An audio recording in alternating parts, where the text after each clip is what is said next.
영상으로 예배하고 있는 우리 성도 여러분들도 하나님의 은혜가 함께 하시기를 축복합니다. 아멘. 또 이렇게 한 주간을 보내면서 오늘 여러분과 만나서 어떤 말씀을 나눌까 여러 가지로 고민하고 기도하면서 오늘의 말씀을 마음에 두고 또 여러분과 함께 만나기 위해서 기도하며 준비했습니다. 모쪼록 주님의 은총이 주의 말씀을 통해서 여러분 심령 속에 더욱 충만해지시기를 주님의 이름으로 축복합니다. 아멘. 여러분 요즘에도 편지 쓰시는 분들이 계시나요? 편지 언제 써보셨어요? 기억도 안 납니까? 옛날에는 연애 편지 많이 써보셨죠? 안 쓰셨어요? 너무 뻣뻣하다. 네, 아마도 오래전에는 손으로 손편지로 부모님 전상서 해가지고 외지에 있을 때 부모님들께 편지도 쓰시고 또 좋아하는 사람에게는 열심히 진짜 세상에 그런 아름다운 말은 생전 들어보지 못할 그런 아름다운 말들을 다 동원해서 멋지게 이렇게 편지를 써서 연애 편지를 써서 보낸 적도 아마 있을 거예요. 그런데 요즘에는 이렇게 손으로 또 편지를 개인적으로 보내는 사람이 거의 없죠. 혹시 있을 수는 있을 거예요. 거의 없어요. 요즘에는 편지 쓰기보다 전화를 한다든지 문자를 보낸다든지 영상으로 본다든지 얼마나 좋은 세상에 살고 있습니까? 그래서 가까이에서 누구든지 이렇게 의사소통을 할 수 있는 시대가 됐습니다. 이렇게 되다 보면 이제 우체국은 망하게 됐네요. 편지를 안 쓰니까. 그런데 우체국 망했나요? 우체국은 여전히 잘 되는 것 같아요. 우리 여기 집사님 중에 우체국 공무원도 있는데요. 우체국은 여전히 잘 되고 있죠. 그런데 예전에 개인적으로 사적인 편지를 쓰던 것을 요즘에는 그런 것들은 많이 없지만 여전히 관공서에서 무슨 소식을 전한다든지 어떤 단체나 또는 모임에서 소식을 전한다든지 회사나 학교 등등 여러 곳곳에서 여전히 이렇게 우편으로 보내죠. 다만 달라진 것이 있다면 옛날에는 손편지로 또박또박 써서 보냈던 것이 요즘에는 거의가 다 컴퓨터로 이렇게 해서 보내는 것 같아요. 시대가 달라지면 사람들에게 전하는 소식의 방법 이거는 좀 달라질지 모르지만 여전히 사람들에게 소식을 전하고 또 그 소식으로 어떤 사람은 기뻐하고 어떤 사람은 참 안타까워하는 그런 이제 상황이 벌어지죠. 그런데 오늘 제가 읽으신 2절과 3절의 말씀 보면 바울 사도는 이 고린도 교회를 향해서 이렇게 말씀하세요. 우리 2절 첫 부분을 한번 보실까요? 다 같이 시작. 너희는 우리의 편지다. 그러네요. 우리 성도들을 향해서 뭐라고 하신 거예요? 너희는 우리의 편지다. 편지라고 성도들을 말해요. 그냥 편지도 아니에요. 그 다음 절 3절의 말씀을 보면 이렇게 얘기하죠. 너희는 우리로 말미암아 나타난 무슨 편지예요? 그리스도의 편지네요. 그리스도의 편지다. 이렇게 말씀합니다. 왜 바울 사도는 이렇게 표현을 하셨을까요?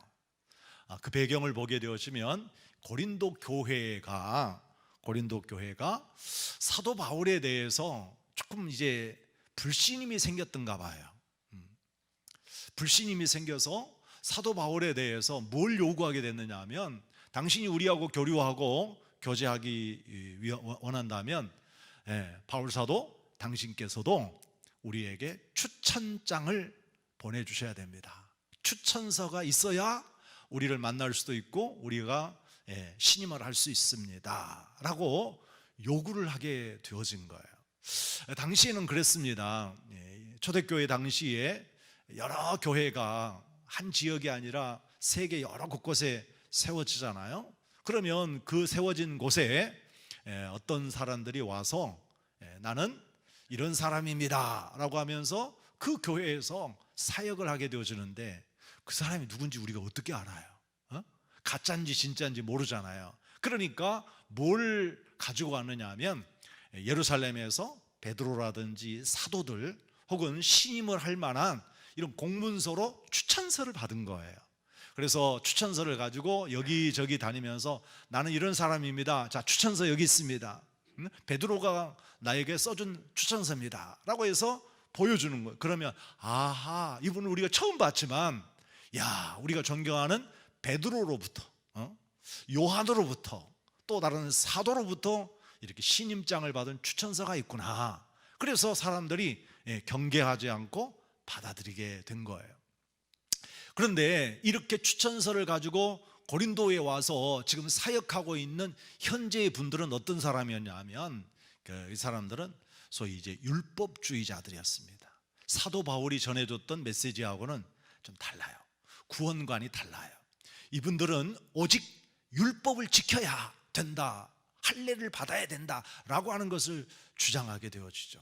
그러니까 이 말을 들었던 사람들이 그 말에 미혹되어진 거예요.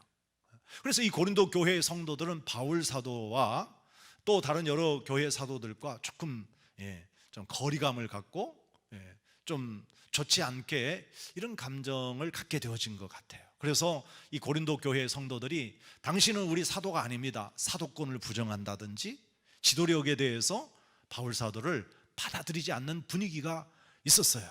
그래서 사도 바울은 이 고린도 교회를 당신이 1년 6개월 동안 개척해서 사역했고 성도들을 이렇게 인도했던 훌륭한 지도자였는데 그 교회를 개척하고 그 교회를 정말 섬겼던 신실한 사도 바울을 거부하고 거절하면서 정말 당신이 우리하고 교제하려면 추천서 가져와라 이렇게 얘기를 하니까 사도 바울이 뭐라고 얘기하느냐 하면 사람이 써준 추천서야 얼마든지 우리가 써줄 수도 있겠고 또 신뢰하는 부분도 없지 않아 있을 수 있겠지만 그런데 그 추천서가 완벽하게 신원을 보장해 줄 수 있는 건 아니다. 그런데 난 한번 생각해 봐라. 여러분들을 이 교회를 개척하고 세웠고 일꾼으로 세웠던 목사 아니냐. 그런데 이 교회의 성도 여러분들이 나에 대해서 얼마나 잘 알고 있느냐. 그래서 나는 누구 다른 어떤 사람에게 추천서가 필요한 것이 아니라 여러분들이 나를 증명해 줄 수 있고 여러분들이 나를 신임해 줄 수 있는 여러분들이 나의 신임장이다, 나의 추천서다. 그러면서 당신들은 우리의 편지와 같은 존재입니다. 내가 여러분들에게 정말 목회하면서 열심히 기록해 놓았던 편지와 같은 사람들, 그러니까 여러분들이 나를 나타내주고 신임해주고 신뢰해주고 믿어줘야지. 그렇지 않고 누구 다른 사람에게 무슨 추천장을 받아가지고 말을 할 수 있단 말이냐라고 하는 이런 이야기를 오늘 하고 있습니다. 그래서 오늘 사도 바울은 고린도 교회 성도들에게 여러분은 저의 편지와 같은 분들입니다 라고 말씀을 하고 있어요. 그래서 이 말씀을 함께 나누면서 우리 같이 함께 은혜를 받고자 하는데요. 자, 편지는요 보내는 사람이 있는가 하면 받는 사람이 있죠. 발신자와 수신자가 있단 말이에요.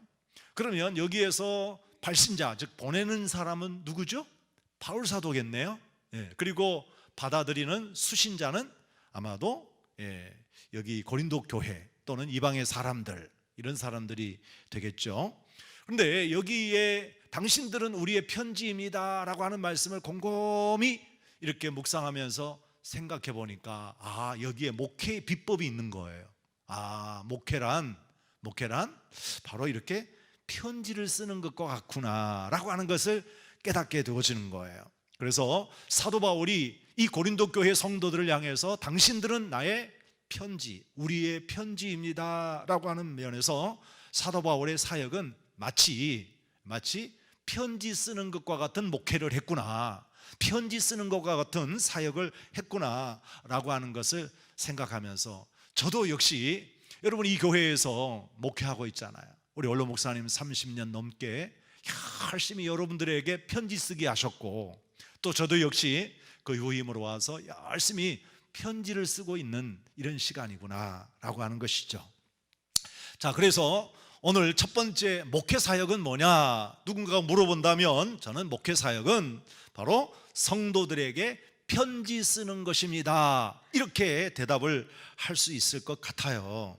이렇게 편지 쓰는 일이 사실 쉽지는 않았죠. 그래서 사도 바울은요 이런 간증을 합니다. 사도 바울이 이 고린도 교회를 비롯한 여러 이제 사역지에서 사역을 할 때 설교를 하고 말씀을 교육하여 가르치고 권면하고 그들을 위로해주고 축복해주면서 열심히 편지 쓰기를 했는데요, 그 사역이 만만치 않았고 참 힘들었다라고 하는 거죠. 그러니까 목회 사역은 참 쉽지는 않은 것 같습니다. 오늘 바울 사도가 고린도 교회의 성도들에게 보낸 편지 속에서 그 바울 사도가 편지 쓰게 하는 그 과정에 힘들었던 이야기들 몇 가지 하셨는데요, 맨 처음 고린도후서 1장을 읽어보게 되어지면 사도 바울이 이 교회에서 사역을 할 때 참 얼마나 힘들었던지 이제는 끝났구나, 그래서 살 소망까지 끊어질 정도의 상황이 되었다고 합니다.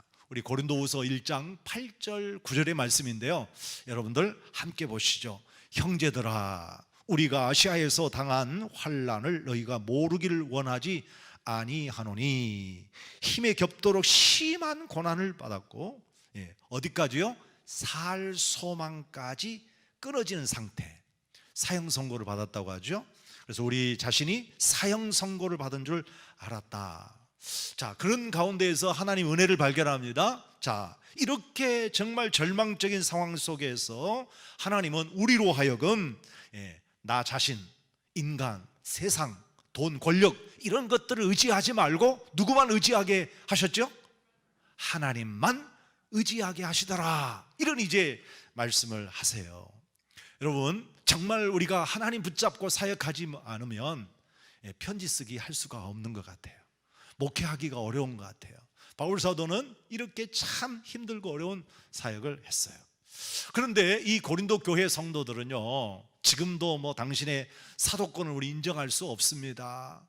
당신은 추천서를 가져와야 됩니다. 등등 이렇게 이제 얘기하잖아요. 그런데 바울 사도가 이 고린도 교회를 개척할 때부터 이 교회는 좀 독특한 것 같아요. 바울 사도가 고린도 사도행전 말씀을 보게 되어지면 고린도라고 하는 지역에 와서 교회를 개척하게 되어지는데, 그런데 거기 교회 성도들이 물질적으로 재정적으로 정말 아무런 도움을 주지 않은 거예요. 어디든지 가게 되어지면 참 여러 돕는 사람들이 있었는데 이 고린도 교회는 재정적으로 물질적으로 정말 도움을 주지 않았어요. 그래서 이 고린도 교회를 사역할 때 어떤 다짐을 하느냐 하면, 그래 나는 돈 보고 이곳에 온 것은 아니니까 돈이 없어도 뭐 물질적으로 후원자가 없어도 나는 정말 복음을 전하겠다라고 해서 사도 바울이 택한 것이 뭐냐 하면 자비랑 선교였어요. 사도 바울은 언제 그걸 배웠는지 모르지만 장막 만드는 기술이 있었다잖아요. 그래서 사도 바울이 자기 스스로가 일터에서 일하면서 수익을 남겨가지고 그러면서 이 고린도 교회를 섬겼어요. 여러분 아시다시피 이 고린도 교회는요 아가야 지역의 수도이고요 항구 도시로서 상당히 경제적으로 아주 부흥한 이런 이제 지역이에요. 그런데 이곳에 주님의 말씀을 전하고 증거했지만 이 교회 성도들이 물질적인 도움을 거의 주지 않았어요. 그런데 저 로마에서요 박해를 받고 이렇게 피난 왔던 브리스길라 아굴라 집사님 부부를 만나게 돼요. 그리고 이분들과 함께 업이 같은 직업이라 장막을 만들면서 서로 의기투합해가지고 이 고린도 교회를 세우고 섬겨갑니다. 그러니까 사도 바울은 이 고린도 교회에서 이런 물질적인 면에도 굉장히 궁핍하고 어려웠지만 그러나 이 교회를 하나님의 이름으로 세우면서 정말 열심히 사역했던 거죠. 사랑하는 여러분들, 이 사도 바울은 이런 물질적 고통과 고민만 있었던 건 아니에요. 이 교회에서 많은 박해와 핍박을 받았고 다른 곳곳에서도 수없이 많은 박해와 고난을 받았는데 정말 편지 쓰기 하는 거, 진짜 신자들에게 편지 쓰는 것은 목회하는 것이 이렇게 어렵더라라고 하는 간증을 고린도 후서 11장에서 말씀하시고 있는데 이 대목을 읽어보면 정말 눈물이 나요. 우리 한번 고린도후서 11장 23절에서 27절인데요. 자, 띄워줬습니다. 한번 같이 읽죠. 시작. 그들이 그리스도의 일꾼이냐? 정신없는 말을 하거니와 나는 더욱 그러하도다. 내가 수고를 넘치도록 하고 옥에 갇히기도 했고요. 매도 수없이 맞았고요. 여러 번 죽을 뻔했답니다. 그 다음에 유대인들에게는 40에 가마는 매를 5번 맞았고, 또 태장으로 1번, 돌로 3번, 또 파선을 당하고, 그리고 정말 죽을 뻔한 이런 고난을 지냈고요. 또 넘어가서 이렇게 여행하면서, 즉 전도 여행을 하면서 얼마나 많은 어려움이 있었고 위험이 있었는지, 강에서, 강도에게서, 자신의 동족에게서, 그리고 이방인에게서, 그리고 뭐 도시나 뭐 시골이나 할 것 없이 곳곳이 위험천만한 이런 일들이었다. 심지어는 자신의 동족이었던 거짓 형제들에 의해서 죽을 뻔한 이런 일들을 겪었다. 고린도 교회뿐만 아니라 지금까지 사역하면서 얼마나 어려운, 그런데 이런 것뿐만 아니라 정말 때로는 잠도 못 자고 먹을 것도 마실 것도 없어서 굶기도 하고 헐벗은 삶을 살기도 했다. 그렇게 얘기를 하고 있어요. 사랑하는 여러분들, 고린도 교회의 성도들이 편지이고 그 편지를 쓰신 사도 바울은 마치 편지를 쓰는 것과 같은 목회를 했는데 이렇게 쉽지 않는 고난 속에서 사역을 했다. 이렇게 우리에게 말씀해 주시고 있습니다.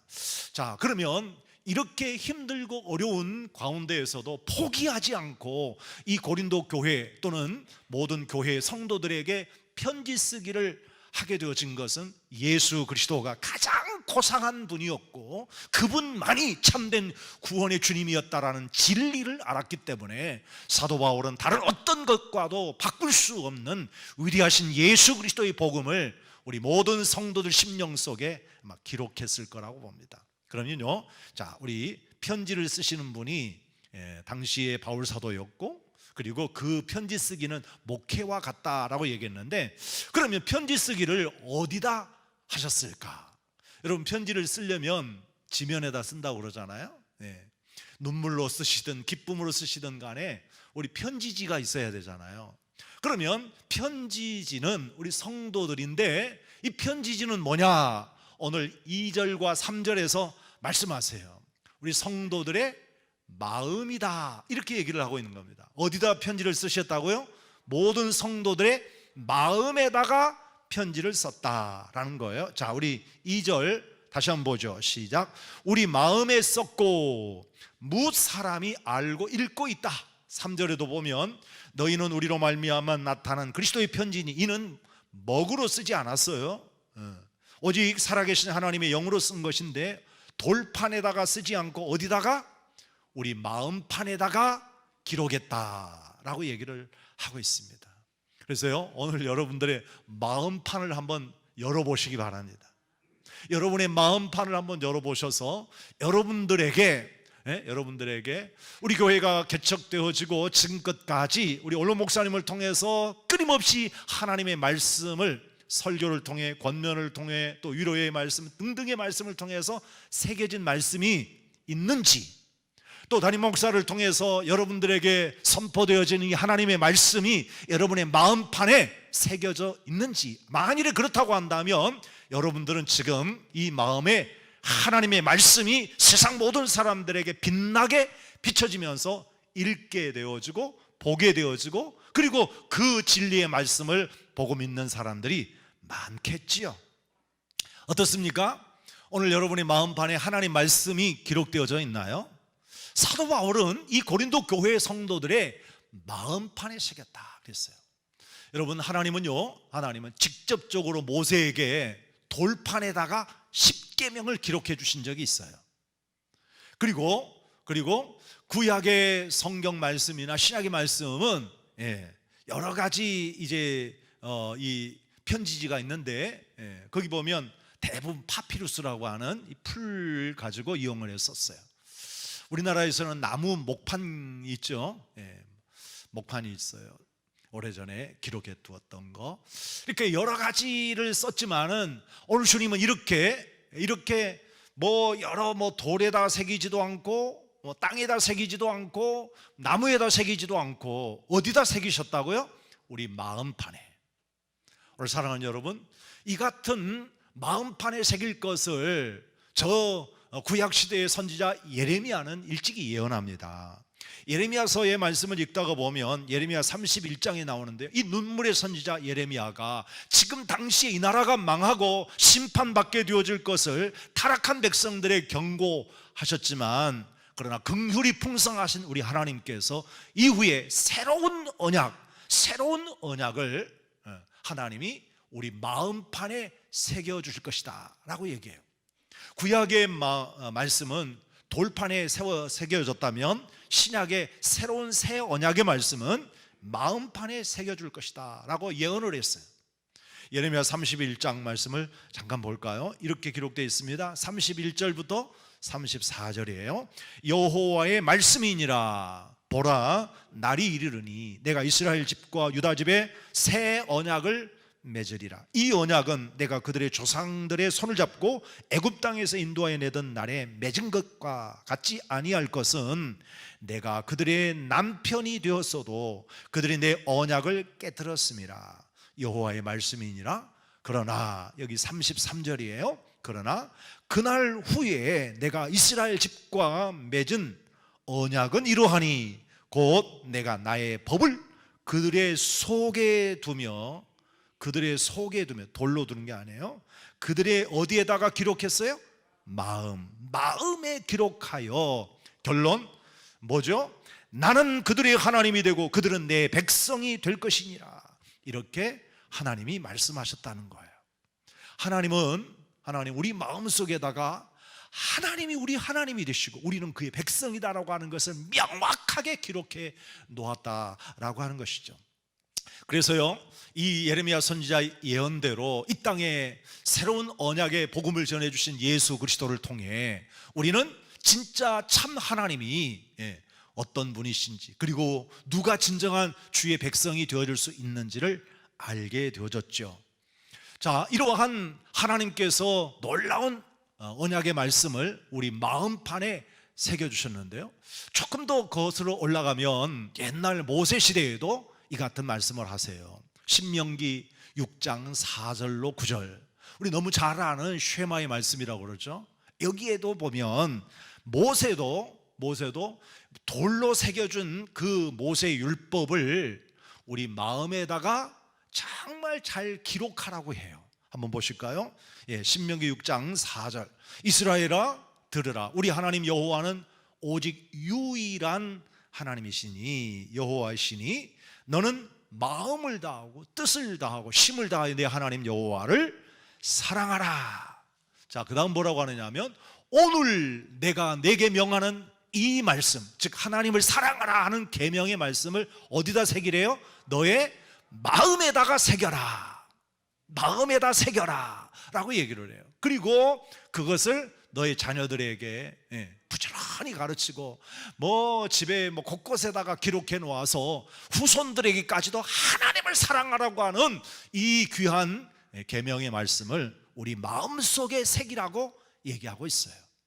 오늘 우리가 가지고 있는 성경책이 멀리 있어서 우리 보지 못하고 듣지 못한다고 하면 어쩌면 우리들은 그 말씀대로 살지 못할 수도 있겠죠. 하지만 하나님의 말씀을 듣고 내 마음속에다가, 우리 마음속에다가 아주 견고하게 하나님 사랑, 하나님은 우리 하나님이 되시고 우리는 그의 백성이라고 하는 진리의 말씀을 딱 새겨놓고 그 말씀대로 순종하며 나아갈 때 하나님이 복 주시는 이런 은혜가 있다라고 하는 것을 기억하죠. 그래서 오늘 여러분의 마음에 기록된 하나님 말씀을 잘 보시기 바랍니다. 보입니까? 안 보입니까? 어떤 사람은 난 안 보여요. 안 보이는 이유가 우리 마음속에 오염되어졌기 때문이에요. 우리 마음속에 순수하지 못하고 깨끗하지 못하니까 우리 마음속에 다른 것들에 가려서 하나님의 말씀을 수없이 들었고 새겨놓았지만 보이지가 않는 거예요. 그래서 우리는 우리의 마음을 깨끗하게 정결하게 씻어내야 진짜 하나님께서 들려주셨던 진리의 말씀이 내 마음속에서 보이게 되고 빛이 나게 되어지는 것입니다. 사도 바울은 그 일을 위해서 그렇게 수고하고 자지 못하고 먹지 못하고 얻어 터지면서 주의 복음을 여러분의 마음속에 기록했다라고 얘기하고 있어요. 오늘날 목회자들도 역시 마찬가지로 정말 이렇게 수고하면서 땀 흘리는 것은 여러분의 심령 속에, 여러분의 마음 속에 진리의 말씀이 새겨져서 그 말씀을 우리 붙잡고 살아갈 수 있도록 하게 하신 노력이었다라고 하는 것을 기억하기 바랍니다. 자, 그러면 우리 마음의 밭이 편지지였다면 그럼 무엇으로 쓰셨을까? 무엇으로 쓰셨을까? 다시 말하면 연필은 뭘까? 몽당 연필인가요? 모나미 볼펜이에요? 뭘로 쓰셨어요? 다시 2절과 3절의 말씀을 보면 무엇으로 우리에게 썼다고 얘기합니까? 자, 3절 말씀을 보겠습니다. 이는 먹으로 쓴 것이 아니요. 그러니까 오늘날로 말하자면 볼펜이나 연필 이런 것으로 쓰는 게 아니요. 뭘로 썼다고 그랬죠? 오직 살아계신 하나님의 영으로, 즉 성령으로 여러분에게 쓰신 것이다 라고 얘기했어요. 그러니까 하나님께서 주의 종들을 통해서 여러분의 마음의 판에다가 진리의 말씀을 새기는 것은 사람들이 알고 지금 쓰고 있는 볼펜이 아니고 연필이 아니고 진짜 살아계신 하나님, 살아계신 그 하나님의 영으로, 살아계신 하나님의 성령으로 여러분의 마음판에 쓰신 것이다 라는 거예요. 지워도 지워지지 아니하는, 절대로 없어지지 아니하는 하나님의 영으로, 성령으로 우리의 마음판에 새겼다, 이렇게 말씀하고 있습니다. 어떻습니까? 오늘 여러분에게 하나님의 성령이 임하시고 성령 하나님께서 여러분의 마음판에 새겨주신 진리의 말씀이 있어서 그 말씀 붙잡고 나아갑니까?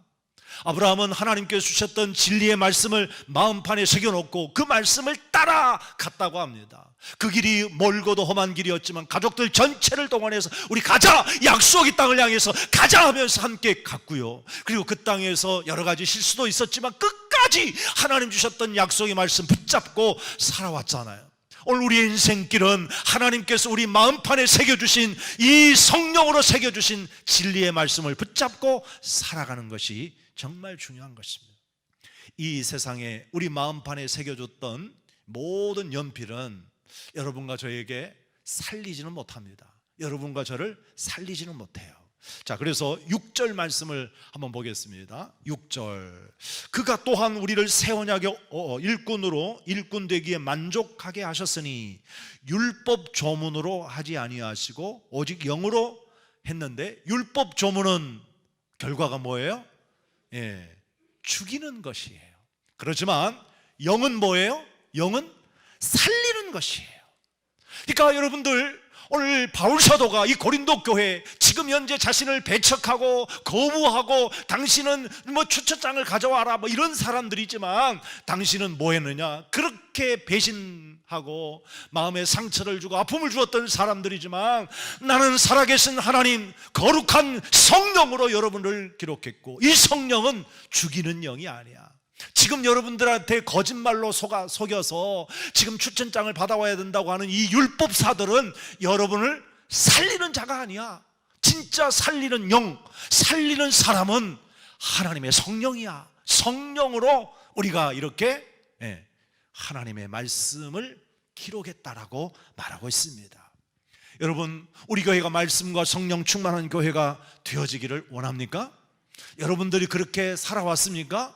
그렇게 살기 위해서는 진짜 살아계신 하나님, 그리고 우리를 살려주시는 주의 영으로 우리 충만하게 되어질 때 이 교회가, 여러분과 저가 그야말로 참 아름다운 그리스도의 편지가 되어서 세상을 살리고 저 자신을 살리고 교회를 살리는 역사가 일어나게 될 줄 믿습니다. 성령은 소성시키는 하나님의 영이에요. 성령은 죽어가던 사람, 완전히 숨이 꼴까닥 넘어갔는데 심폐소생을 해서 살려내는 것과 같이 우리 여러분들 긴급하게 우리를 살려주시는 하나님의 영이란 말이에요. 수많은 사람들이 이런저런 시험에 빠져서 넘어지고 있습니다. 특히 이 코로나로 인해서 얼마나 많은 사람들이 죽어가고 있습니까?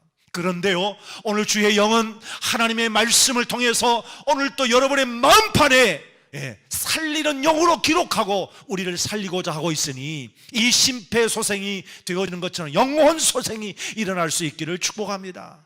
에스겔서의 말씀 보면 에스겔이 보았던 환상 중에 어느 날 하나님께서 저 골짜기로 데리고 가더니 그곳에 보니까 얼마나 많은 마른 뼈가 가득한지, 마치 전쟁터에 수많은 사람들이 전쟁에서 패배하고 그리고 그곳에서 몰살을 해서 해골밖에 없는 이런 이제 환상의 모습을 보여주었잖아요.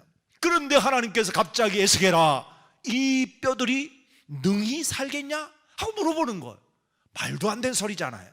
이미 죽었고 도저히 희망이 없는 이 마른 뼈 같은 이런 사람, 이런 상황에서 어떻게 살아요? 대답을 못합니다. 하나님이 아시잖아요. 하나님께서 아시죠. 그랬을 때 하나님께서는 뭐 다른 거 주저없이 담대하게 선포합니다. 이렇게 말합니다. 에스겔아, 이 뼈들이 살아날 것이다. 이 뼈들이 살아날 것이다. 그래서 결국 내가 여호와인 줄 세상의 사람들이 알 것. 도무지 사람들이 상상할 수 없는 일을 하나님은 말씀하셨고 에스겔도 깜짝 놀랐죠. 그래서 에스겔은 담대하게 하나님 말씀 따라 순종합니다. 이 마른 뼈를 향해서 살아나라고 명령하게 되었으니까 그 마른 뼈들이 서로 연결이 되어지고 힘줄이 생겨지고 가죽이 입혀지고, 그렇게 되었을 또다시 생기를 향해서 선포하게 하지 않습니까? 생기야, 사방에서부터 와서 이 죽음을 당한 자에게 불어서 살아나게 하리라. 살아나게 하라. 할렐루야. 그랬더니 이 말씀대로 선포한 순간에 그야말로 얼마나 많은 그 사람들이 살아났습니까? 수많은 사람들이 살아나서 큰 군대가 되었다라고 말씀하고 있지 않습니까? 그러므로 사랑하는 여러분, 주의 영으로 여러분의 마음판에다가 기록한 것은 여러분을 살리기 위한 것이요, 우리 교회가, 우리의 가정이, 우리 나라가 살아나기를 바라는 성령의 사역이라는 것을 기억하시고 여러분 정말 마음판에 이 생명이 살아나시기를 축복합니다. 죽었던 사람들, 병들었던 사람들이 그 영혼이 살아나서 새롭게 역사할 수 있는 이 위대한 역사가 일어나기를 바랍니다. 자, 그러면 여러분의 마음판에다가 성령으로 새롭게 기록했다잖아요. 그러면 어떻게 됐을까요? 2절 말씀을 다시 살펴보게 되어지면 이렇게 여러분들에게 써놓았던 이 편지를 무사람이 알고 어떻게 하죠? 읽었다라고 얘기하고 있죠. 그러니까 여러분들의 마음판에다가 성령으로 기록해 놓으신 하나님이 하나님됨을, 하나님이 우리 구원자 되심을, 예수 그리스도의 십자가의 은혜를 여러분의 마음판에다가 말씀을 통해서 새겨 놓았을 때 많은 사람들, 무사람들이 보고 읽었다 이 말이에요. 그러면 그 보고 읽게 되어졌을 때 어떻게 될까요? 여러분의 편지를 보고 그 기쁜 소식을 그들이 다 받아들이고 예수 믿는 놀라운 역사가 일어나게 되어진 거죠. 지난 몇 주 전에 어느 권사님이, 어느 집사님 전화 왔어요.